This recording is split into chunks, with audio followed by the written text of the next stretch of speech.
Olá, sejam muito bem-vindos a mais um vídeo aqui no canal. Hoje eu vou compartilhar com vocês uma história que mudou completamente a minha vida.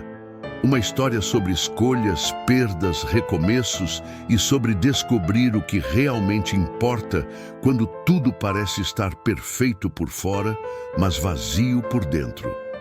Se você gosta de histórias reais de superação, por favor, deixe seu like, inscreva-se no canal e ative o sininho para não perder os próximos vídeos. Seu apoio faz toda a diferença. E agora vamos à história. Meu nome é Roberto, tenho 50 anos e durante muito tempo acreditei que tinha tudo. Tudo o que a sociedade diz que define um homem de sucesso: dinheiro, poder, reconhecimento. Eu era dono de uma rede de empresas no ramo de tecnologia e logística. Comecei do zero, aos 23 anos, com um pequeno escritório alugado e uma ideia na cabeça. Trabalhei 16 horas por dia durante anos. Perdi festas de família, aniversários, finais de semana. Mas eu dizia a mim mesmo que valia a pena. Que um dia eu poderia descansar e aproveitar tudo o que construí. Lembro-me perfeitamente do dia em que abri minha primeira empresa.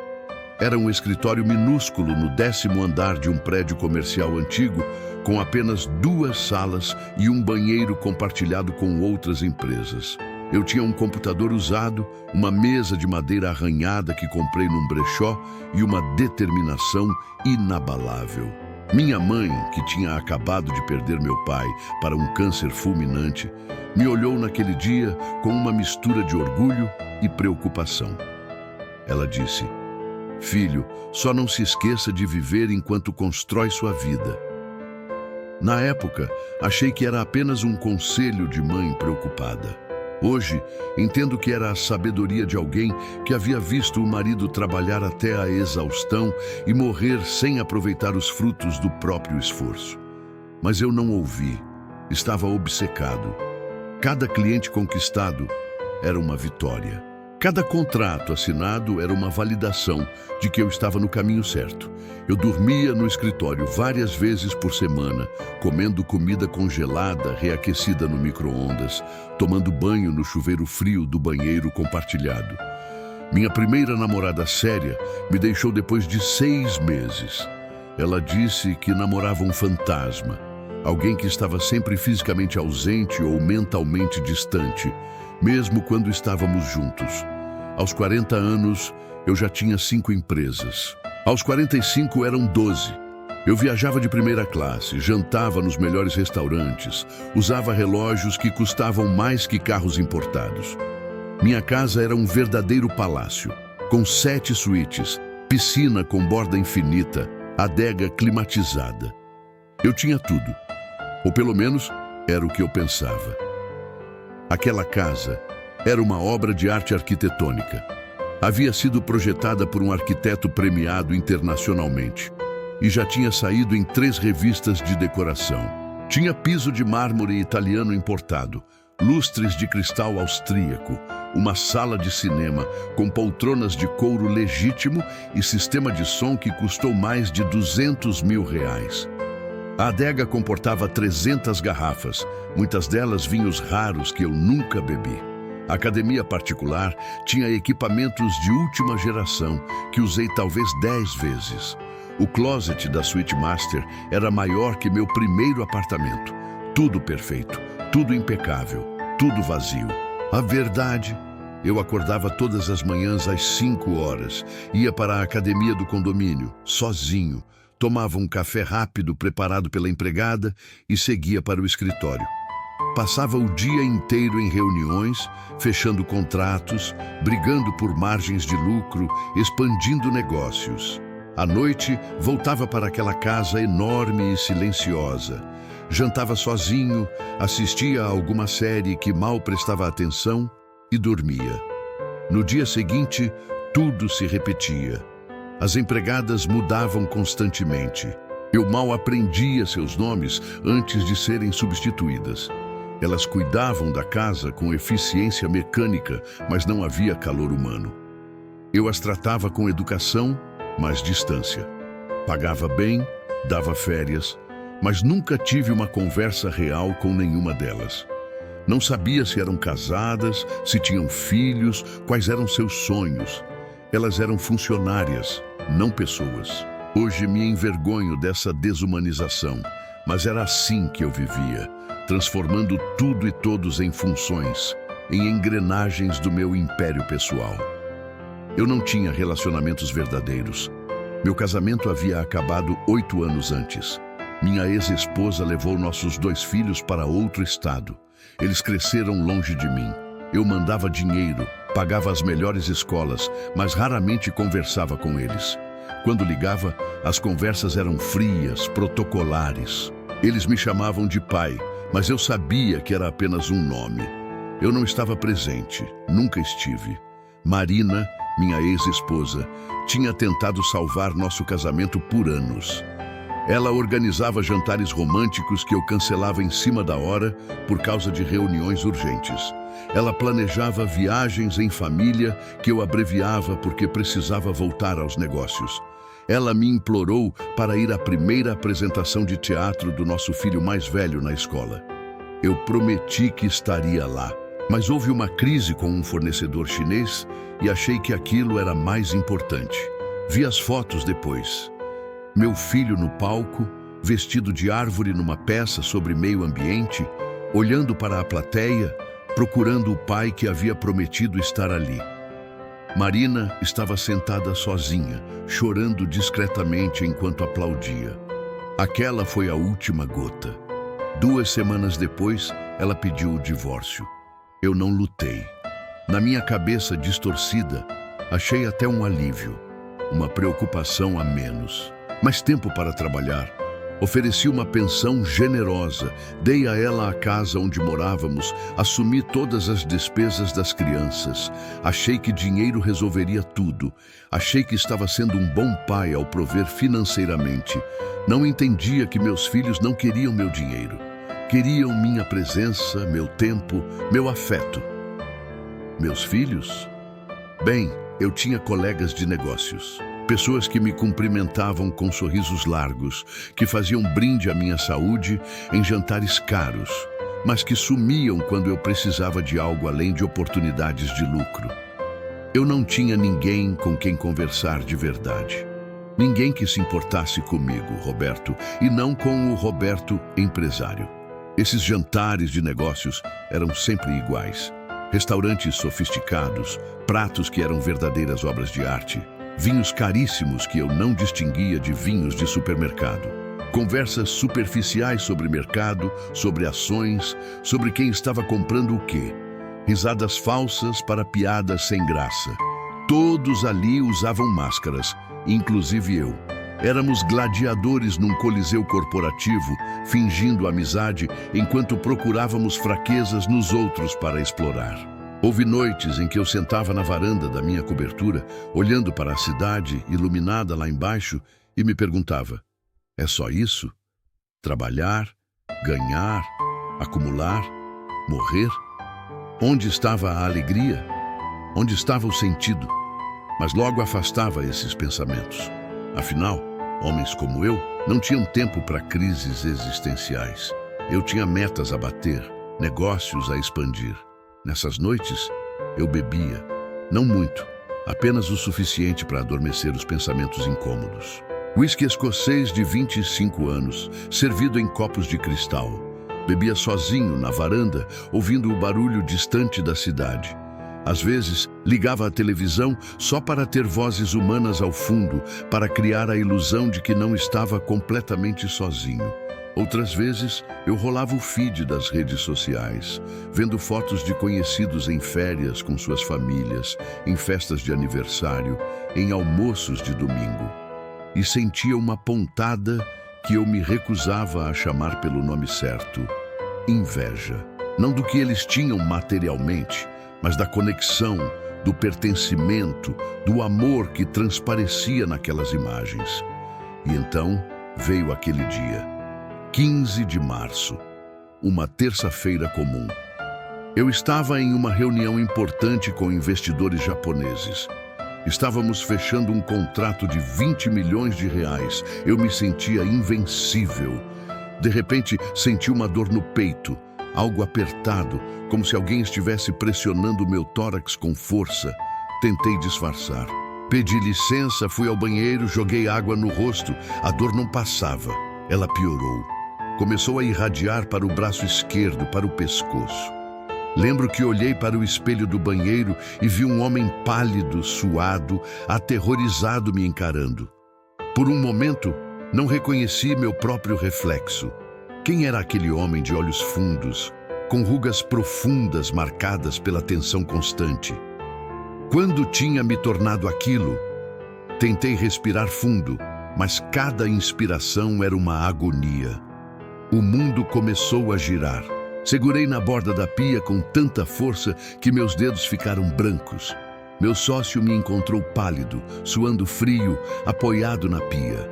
Chamou a emergência. A última coisa que lembro antes de desmaiar foi pensar: não pode ser agora. Ainda tenho tanto a fazer. Mesmo naquele momento, à beira da morte, minha mente estava nos negócios, nos contratos, no dinheiro. É patético quando penso nisso hoje. Acordei no hospital. Infarto. Leve, disseram os médicos, mas infarto. Aos 50 anos. O cardiologista foi direto. Meu coração estava dando sinais de alerta há muito tempo. Estresse crônico, sedentarismo disfarçado de academia sem propósito, alimentação irregular, sono ruim. Meu corpo estava cobrando a conta de décadas de negligência. Ele me deu duas opções: mudar radicalmente meu estilo de vida ou esperar o próximo infarto, que poderia não ser tão generoso. O médico era um homem na casa dos 60 anos, com olhos cansados, mas gentis. Ele puxou uma cadeira, sentou ao lado da minha cama e disse algo que nunca esqueci. Roberto, eu vejo casos como o seu toda semana. Homens de sucesso que constroem impérios e esquecem de construir uma vida. Sabe qual é a tragédia? Muitos deles não têm a sorte que você teve. Para eles, o primeiro infarto é o último. Você ganhou uma segunda chance. O que vai fazer com ela? Fiquei 3 dias internado, sozinho. Ninguém me visitou. Meu sócio ligou uma vez para perguntar se eu assinaria uns documentos. Meus filhos mandaram mensagens curtas, educadas, distantes. Melhoras, pai. Cuide-se. Palavras vazias, sem calor. Eu olhava para o teto branco daquele quarto de hospital e pela primeira vez em décadas não tinha para onde fugir. Não tinha reuniões, não tinha negócios urgentes. Só eu e o silêncio ensurdecedor da minha própria vida vazia. A enfermeira que cuidava de mim era uma senhora simpática chamada Dona Célia. Ela tinha um jeito maternal, falava com carinho, ajustava meus travesseiros com delicadeza. No segundo dia, ela notou que eu não tinha visitas. Sua família está viajando? Perguntou com tato. Menti. Disse que sim, que não queria preocupá-los. Ela apenas assentiu, mas vi em seus olhos que não acreditou. Naquela tarde, ela trouxe um pedaço de bolo que tinha feito em casa. Para adoçar o dia, disse. Chorei quando ela saiu. Chorei porque uma estranha estava me dando mais carinho do que qualquer pessoa próxima havia me dado em anos. Quando recebi alta, o médico foi claro. Eu precisava desacelerar, reduzir a carga de trabalho, encontrar hobbies, reconectar-me com pessoas. Ele sugeriu até terapia. Eu, que sempre achei terapia coisa de gente fraca, considerei a ideia pela primeira vez. Voltei para casa, mas algo havia mudado. Não era a casa, era eu. Olhei ao redor e percebi que vivia em um museu.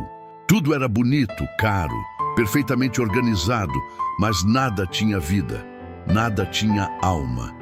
Eu era um estranho na minha própria casa. Passei horas andando pelos cômodos como um fantasma. A sala de estar formal que nunca recebeu convidados. A mesa de jantar para 12 pessoas, onde eu sempre comia sozinho numa ponta. O quarto de hóspedes que nunca teve hóspedes. Abri o closet e vi fileiras de ternos italianos, camisas sob medida, sapatos engraxados. Uma fortuna em roupas que eu usava como uniforme, como armadura. mas que não me faziam feliz. Abri gavetas e encontrei relógios que nunca usei, abotoaduras que nem lembrava que tinha comprado. Acumulação sem propósito. Consumo como substituto vazio para a conexão humana. Decidi seguir o conselho do médico. Passei o comando operacional das empresas para meus diretores. Comecei a trabalhar apenas 3 dias por semana, meio período. No começo, foi agoniante. Eu não sabia o que fazer com tanto tempo livre. Tentei jogar golfe, mas era entediante. Tentei viajar, mas viajar sozinho para hotéis 5 estrelas, onde ninguém te conhece de verdade, é apenas mudar o cenário da solidão. Fiz uma viagem para a Europa, Paris, Roma, Barcelona, cidades que sempre quis conhecer. Fiquei em hotéis luxuosos, comi em restaurantes estrelados, visitei museus famosos, mas tudo parecia vazio. Eu tirava fotos sozinho, jantava sozinho, voltava para quartos de hotel vazios. Via casais de mãos dadas, famílias rindo juntas, grupos de amigos compartilhando experiências. E eu estava ali, com dinheiro para fazer tudo, mas sem ninguém para compartilhar nada. Voltei dessa viagem mais deprimido do que quando parti. Foi em uma dessas tentativas de preencher o vazio que eu a conheci. Helena, 27 anos, artista plástica. Eu estava em uma galeria de arte pequena, num bairro boêmio da cidade, lugar que nunca frequentei antes. Entrei por acaso, tentando fugir de uma chuva repentina. As paredes estavam cobertas por quadros vibrantes, cheios de cores, texturas, vida. Havia uma exposição de uma artista local. As obras eram intensas, emotivas. Falavam de dor, de recomeço, de esperança. A galeria era um contraste absoluto com tudo que eu conhecia. Não tinha a frieza minimalista dos lugares que eu frequentava. Era acolhedora, com paredes de tijolo exposto pintadas de branco, piso de madeira que rangia levemente, iluminação suave que destacava as obras sem ofuscar. Havia músicas tocando baixinho, algo instrumental que eu não reconheci. O ar cheirava a café fresco e tinta. Algumas pessoas circulavam, observando as obras, conversando em tons baixos. Havia uma intimidade, uma autenticidade que me era completamente estranha. Fiquei parado em frente a um quadro grande. Era uma árvore com raízes expostas, retorcidas, mas da copa brotavam flores coloridas. Não sei quanto tempo fiquei ali, mas algo naquela imagem me tocou de um jeito que eu não sentia há anos. As raízes pareciam feridas, vulneráveis, mas ainda assim a árvore florescia. Era eu, ou pelo menos era o que eu queria ser. Uma voz feminina atrás de mim disse: "Esse é o meu preferido também." Virei e a vi. Cabelos castanhos presos de qualquer jeito, roupa simples, manchas de tinta nas mãos, olhos brilhantes, intensos. Helena. Ela usava uma calça jeans desbotada, uma camiseta branca com manchas de tinta colorida e tênis gastos. Sem maquiagem, sem joias, sem artifícios. E era a pessoa mais bonita que eu tinha visto em anos. Não pela beleza física, embora ela fosse bonita, mas pela energia que emanava. Havia vida naqueles olhos, paixão, autenticidade. Ela me olhava com curiosidade genuína, sem o julgamento calculista que eu estava acostumado a ver nos olhos das pessoas quando me conheciam. Ela era a artista. Começamos a conversar. Ela me explicou o conceito da exposição, renascimento. Como é possível crescer mesmo quando nossas raízes estão expostas, feridas? Ela falou com paixão, com uma energia contagiante. Eu, que há anos só falava de contratos e lucros, fiquei fascinado. Helena gesticulava enquanto falava, seus olhos se iluminavam quando descrevia o processo criativo de cada obra. Ela me contou que aquela exposição era sobre sua própria jornada. Havia passado por uma depressão severa 2 anos antes. Quase desistiu da arte, quase desistiu de tudo, mas encontrou na pintura uma forma de cura, de expressão, de renascimento. Cada quadro era uma página do seu diário emocional. Havia vulnerabilidade naquela exposição, coragem em mostrar suas feridas transformadas em arte. Compramos café num boteco ao lado da galeria depois que a chuva passou. Conversamos por 3 horas. Ela me contou que vivia numa kitnet alugada, que ganhava pouco com sua arte, que tinha um segundo emprego como professora de artes para crianças carentes. Mas quando falava da vida dela, seus olhos brilhavam.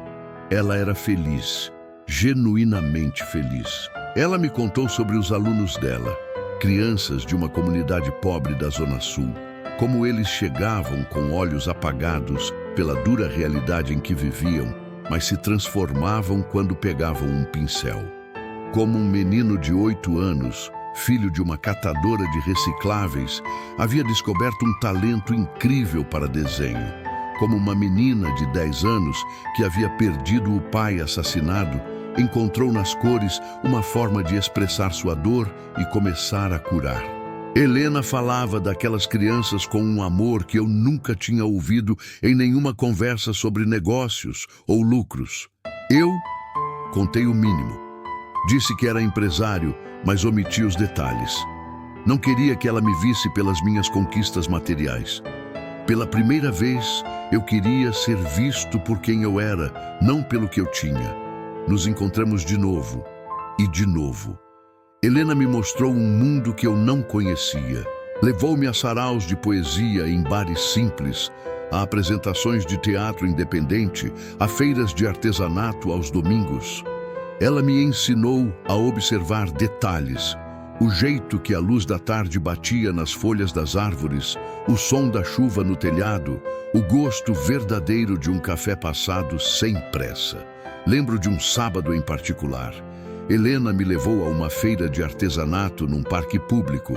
Havia barracas vendendo desde bijuterias feitas à mão até comidas típicas. Músicos de rua tocavam em diversos cantos.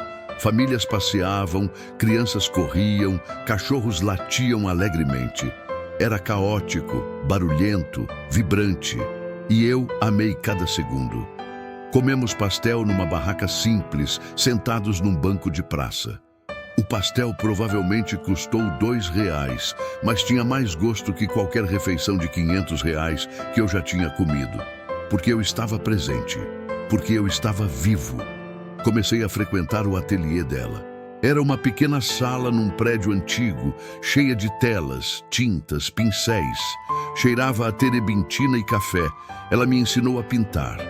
Eu, que nunca havia pegado num pincel que não fosse para assinar contratos, descobri prazer em criar algo com minhas próprias mãos. Não importava se ficava bom, importava o processo. Minha primeira pintura foi horrível. Uma paisagem deformada que uma criança de 5 anos provavelmente faria melhor. Mas quando terminei, depois de 3 horas focado apenas nas cores, nas pinceladas, na tentativa de transferir para a tela algo que sentia, percebi que estava sorrindo. Sorrindo de verdade, não o sorriso corporativo forçado que eu usava em reuniões. Helena olhou minha obra sem julgamento e disse: "Está bonito. Dá para sentir que você colocou emoção." Emoldurei aquela pintura terrível. Está na minha sala até hoje. Helena não sabia da minha vida. Não sabia do dinheiro, das empresas, da cobertura. E eu não contava. Estava cansado de ser julgado pelo que tinha. Pela primeira vez, eu era apenas Roberto e estava me apaixonando. Nossos encontros eram simples. Caminhadas no parque, pizzas em pizzarias de bairro, filmes em cinemas pequenos, conversas profundas sobre a vida, sobre sonhos, sobre medos. Helena me ouvia, de verdade. E eu ouvia ela. Aprendi sobre sua história. Veio de uma família humilde do interior. Lutou para estudar arte. Enfrentou preconceito, mas nunca desistiu do que amava. Os pais dela eram agricultores. Quando Helena disse que queria estudar artes, eles não entenderam. Arte não dá dinheiro, disseram. Queriam que ela fosse professora de matemática, algo prático. Mas Helena teve coragem de seguir seu coração. Trabalhou como garçonete durante toda a faculdade, morou em repúblicas precárias, passou fome algumas vezes, mas se formou e nunca se arrependeu. Prefiro viver uma vida autêntica com pouco dinheiro do que uma vida falsa com muito, ela me disse certa vez. Aquelas palavras me acertaram como uma flecha. Ela me perguntou certa vez: Roberto, você é feliz? Fiquei em silêncio. Depois de um tempo, respondi honestamente: estou aprendendo a ser. Passamos 6 meses nos encontrando quase todos os dias. Eu me sentia mais vivo do que em décadas, ria mais, dormia melhor. Até meu cardiologista notou. Meus exames estavam melhores. Minha pressão havia normalizado. Eu estava mudando. Mas eu sabia que não podia esconder minha vida para sempre. E não queria. Helena merecia a verdade. Certa noite, a convidei para jantar, mas não num restaurante caro. Cozinhei. Sim, eu que nunca cozinhei na vida, aprendi com tutoriais no YouTube a fazer um risoto. Ficou razoável. Ela adorou. Não pelo sabor, mas pelo gesto. Queimei a primeira tentativa e a segunda. Na terceira, consegui algo comestível.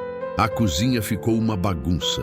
Panelas sujas por toda parte, farinha no chão. Eu, que tinha uma empregada para limpar qualquer sujeira, estava ali, suando, tentando fazer um jantar com minhas próprias mãos. E me sentindo ridiculamente feliz por isso. Depois do jantar, sentamos na varanda da cobertura. Foi quando ela viu pela primeira vez onde eu realmente morava. Ficou calada, olhando ao redor. Percebi seu desconforto. Helena, eu preciso te contar umas coisas, comecei. Vi o choque no rosto dela quando entramos. A grandiosidade da cobertura, a vista panorâmica da cidade, o luxo ostensivo de cada detalhe. Ela caminhou lentamente, tocando as superfícies como se estivesse em um museu, não em uma casa. Não disse nada, mas eu via as engrenagens girando em sua cabeça, reprocessando tudo que sabia sobre mim. Contei tudo. As empresas, o dinheiro, o infarto, o vazio. Ela me ouviu em silêncio.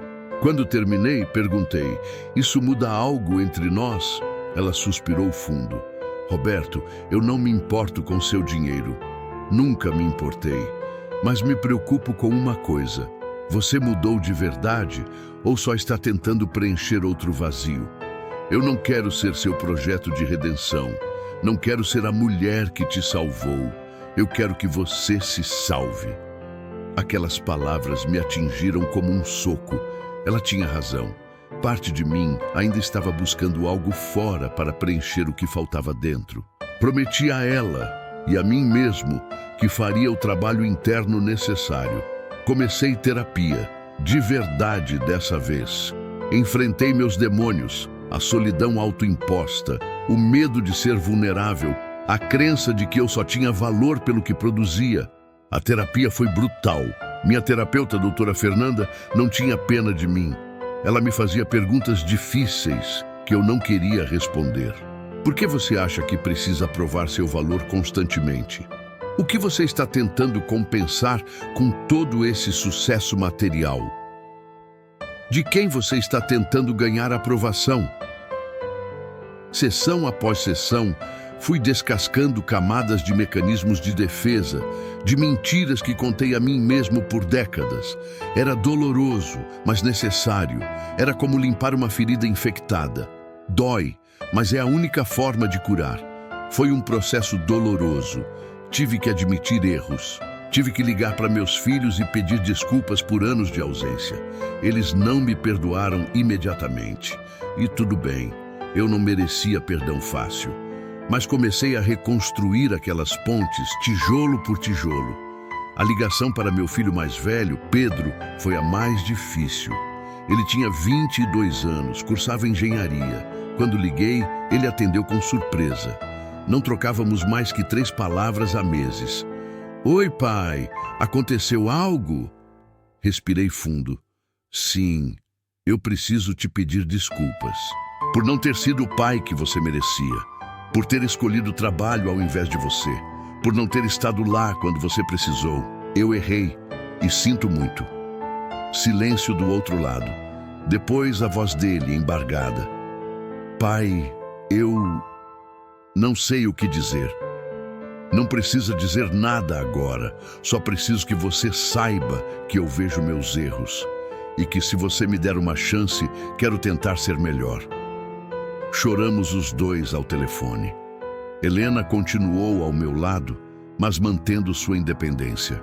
Ela recusou todos os meus oferecimentos de ajuda financeira. Continuou na kitnet, continuou dando aulas, dizia que seu propósito não estava à venda. E eu admirava isso profundamente. 1 ano depois do infarto, algo inesperado aconteceu. Uma das minhas empresas enfrentou uma crise séria. Fraude interna, processos judiciais, perda de contratos. Eu poderia perder boa parte do meu patrimônio. O Roberto de antes entraria em pânico, trabalharia 20 horas por dia para resolver. Descobri que meu diretor financeiro, alguém em quem eu confiava há 10 anos, havia desviado milhões. Os advogados me disseram que o processo seria longo, caro e que talvez não recuperássemos tudo. Alguns dos meus amigos empresários sumiram. Reuniões foram canceladas, contratos foram questionados. Minha reputação, que levei anos construindo, estava sendo manchada.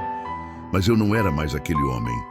Claro, tomei as medidas necessárias, acionei advogados, reestruturei. Mas não perdi o sono. Não sacrifiquei minha saúde. E percebi algo. O dinheiro era importante, mas não era tudo. Se eu perdesse metade do que tinha, ainda teria mais que suficiente. E mais importante, eu tinha algo que dinheiro nenhum compraria de volta. Eu tinha paz. Eu tinha amor. Eu tinha propósito. A crise passou. Perdi dinheiro, sim, mas nada catastrófico. E, curiosamente, não me importei tanto quanto imaginei que me importaria. Uma noite, Helena e eu estávamos no ateliê dela. Ela pintava enquanto eu lia. Era um momento simples, cotidiano, silencioso. Ela parou, me olhou e disse: "Sabia que você mudou de verdade?" Perguntei como ela sabia. Ela sorriu. "Porque você está aqui numa terça-feira à noite, sem fazer absolutamente nada produtivo e está feliz." Tinha razão. Eu estava feliz, profundamente, autenticamente feliz. Pedi Helena em casamento 3 meses depois.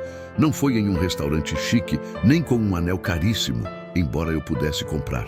Foi no mesmo banco de praça onde conversamos pela primeira vez depois da galeria.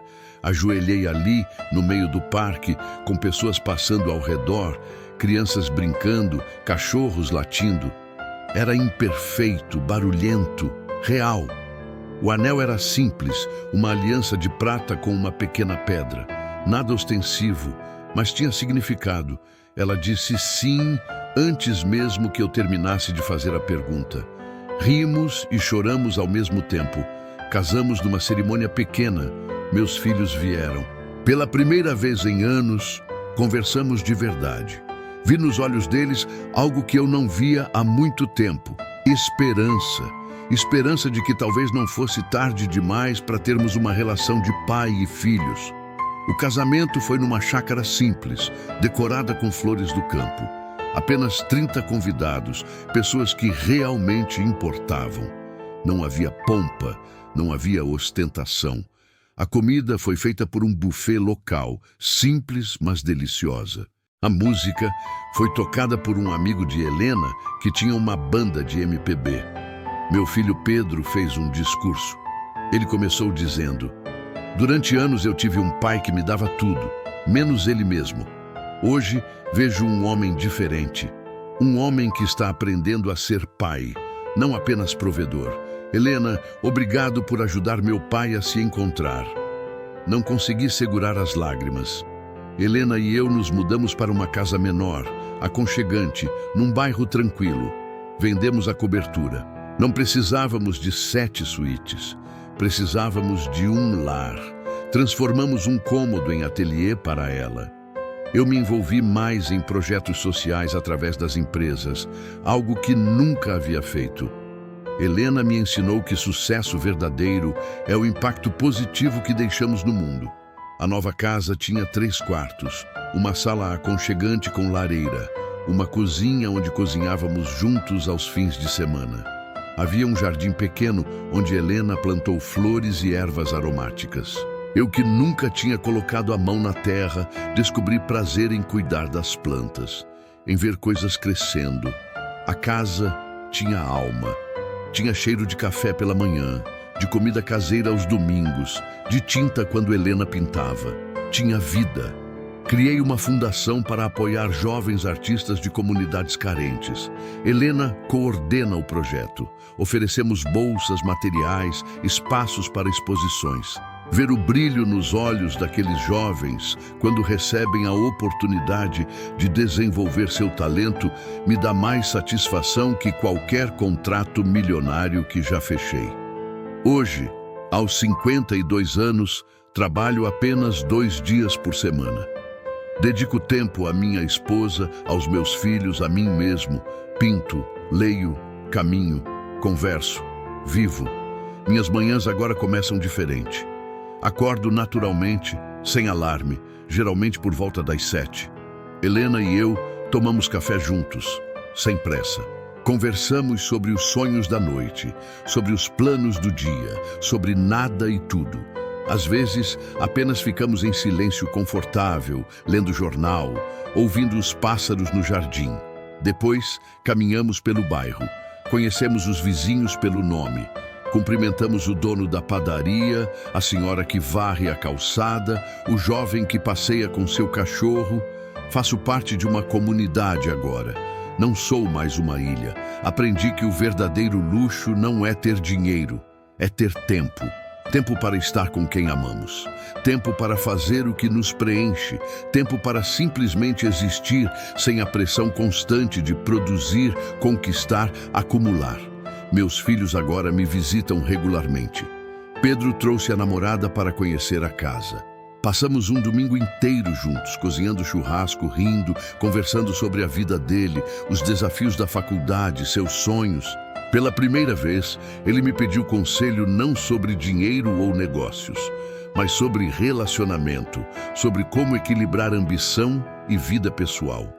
Eu disse a ele: não cometa meus erros.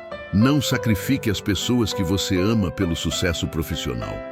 No final, o que importa não é o que você construiu, mas com quem você construiu. Minha filha mais nova, Júlia, com 19 anos, está fazendo psicologia. Ela me disse recentemente: pai, eu estudo sobre ausência paterna nas minhas aulas. E eu entendi aquilo teoricamente, mas viver foi diferente. Você não estava lá. E doeu muito. Segurei a mão dela com os olhos marejados. Eu sei, filha, e me arrependo todos os dias. Não posso voltar no tempo, mas posso estar presente agora, se você me deixar. Ela apertou minha mão. Estou deixando, e está sendo bom te conhecer de verdade. O infarto, que poderia ter sido meu fim, foi na verdade meu recomeço. Foi o alarme que meu corpo precisou disparar para que eu finalmente acordasse. E Helena não me salvou. Ela me mostrou que era possível viver de outra forma. Mas quem fez o trabalho de mudança fui eu. Tive recaídas. Momentos em que a ansiedade voltava, momentos em que eu sentia aquela compulsão antiga de checar e-mails compulsivamente, de me envolver demais nos negócios. Mas aprendi a reconhecer os sinais. Helena me ajuda. Você está respirando rápido, ela diz. Ou, você está tenso. Vamos caminhar? E eu vou. Porque aprendi que saúde mental é trabalho constante, não destino final. Recentemente voltei àquela galeria onde conheci Helena. Havia uma nova exposição de um jovem artista. Comprei um quadro, não como investimento. Comprei porque me tocou, porque me fez sentir. O quadro era de um menino empinando pipa numa favela. Simples, mas poderoso. Me lembrou que a alegria não depende de condições perfeitas. Aquele menino, com tão pouco, encontrava felicidade em algo simples como uma pipa no céu.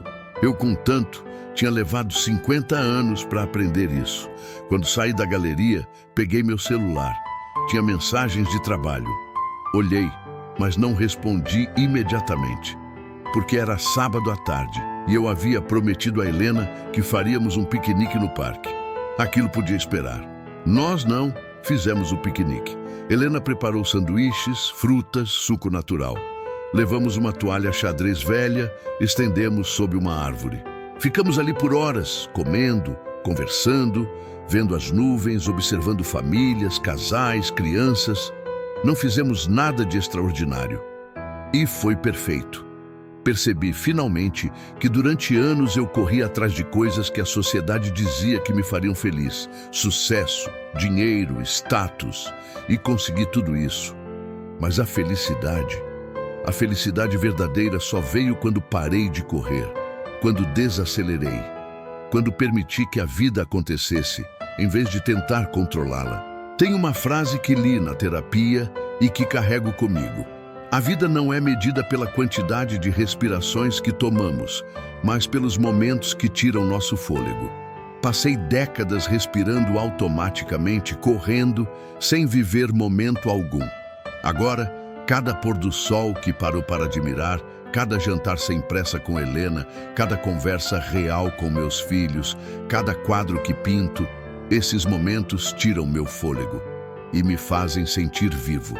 O dinheiro não compra tempo, não compra amor verdadeiro, não compra paz de espírito, não compra propósito. E essas são exatamente as coisas que fazem a vida valer a pena. Ainda tenho dinheiro. Não vou mentir e dizer que virei pobre ou que doei tudo. Tenho conforto, segurança financeira, mas agora o dinheiro é ferramenta, não objetivo. Uso para viver bem, para ajudar outros, para criar oportunidades. Não sou mais escravo dele. Às vezes é preciso perder o controle para encontrar o sentido. É preciso quase perder tudo para entender o que realmente importa. E eu sou grato. Grato pelo infarto que me acordou.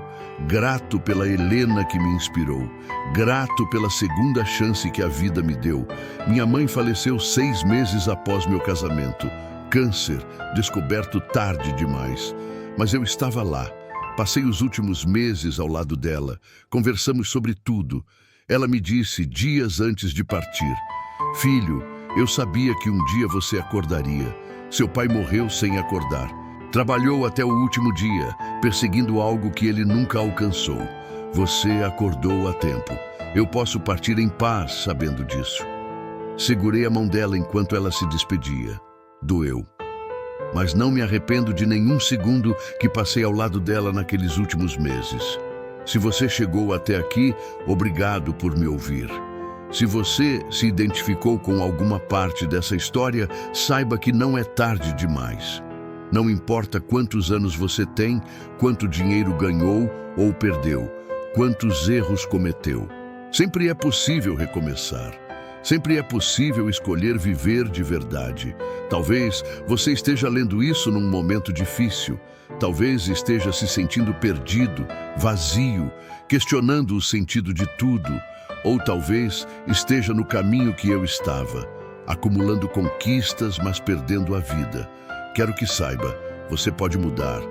Não precisa de um infarto para acordar. Você pode escolher acordar agora.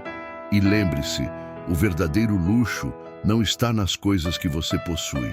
Está nos momentos que você vive, nas pessoas que você ama, na paz que você sente quando fecha os olhos à noite. Essa foi minha história. Uma história de quase fim que se tornou um novo começo. Espero que tenha tocado você de alguma forma. Se gostou, deixe seu like, compartilhe com alguém que precisa ouvir isso e se inscreva no canal para mais histórias reais de superação. E se você está passando por algo parecido, deixe um comentário. Vamos conversar.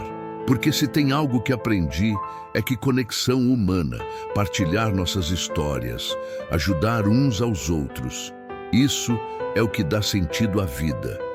Um forte abraço e até o próximo vídeo. Lembre-se, nunca é tarde para recomeçar. Nunca é tarde para viver de verdade.